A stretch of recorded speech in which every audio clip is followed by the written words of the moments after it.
Well, Coach, you survived Moorhead, got a huge win over Concordia. What was the feeling after that game?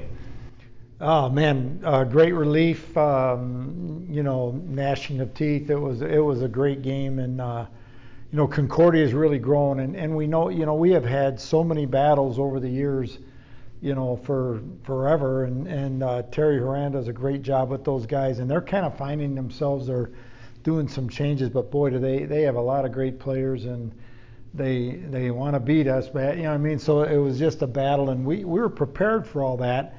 But what happens in a game sometimes, and we were favored, where our confidence is here and theirs is there, and then we do something or they do something, and it kind of gets to here, and then pretty soon some things were happening, and they stripped Jaron Rosti on a kind of a regular play and stripped it and scored. And next thing you know, the game is like, and then we needed an interception at the end.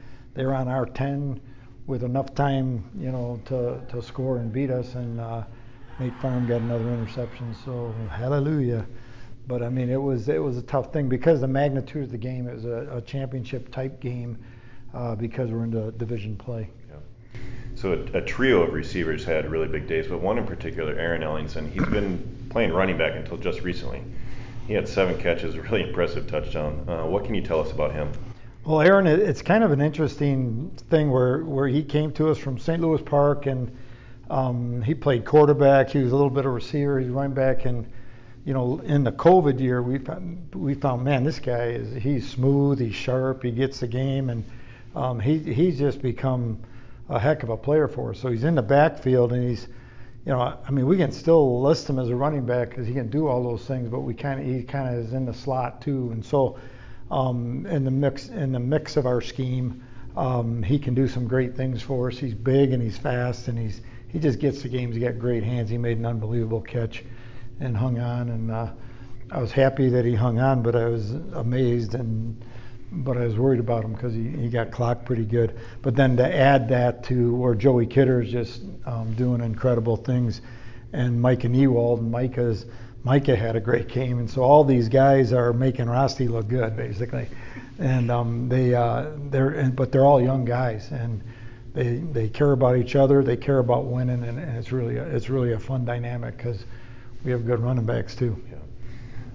So how about the defense again, making big plays when they needed it, but also held Concordia to just a 4-yard average per play? Yeah, Coach Mack has got those guys.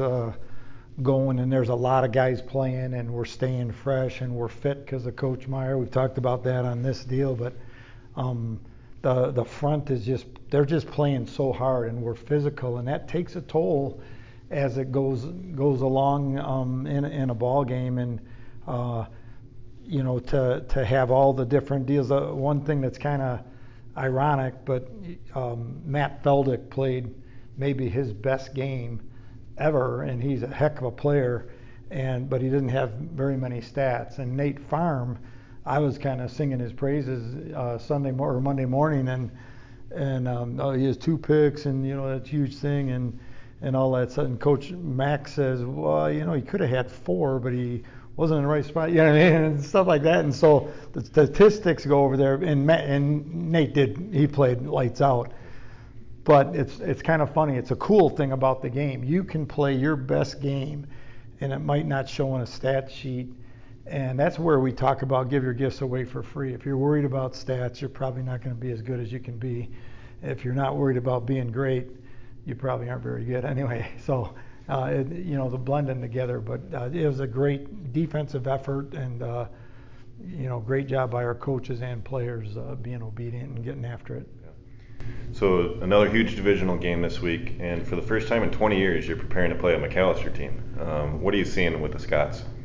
Yeah, they've really grown, and we probably know them a little better than the rest of our league. Is they didn't leave the league just with football; they left the league.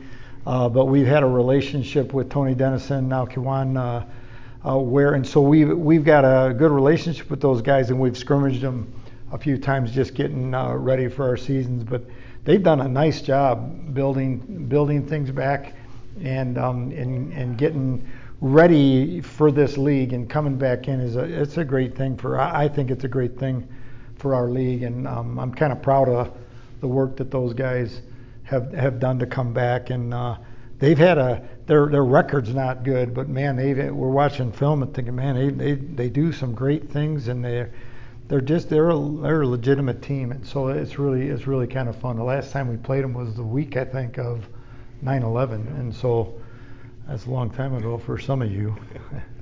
Right. Well, so we're back at Royal Stadium again on Saturday. Let's go get them. Let's go. Can't wait.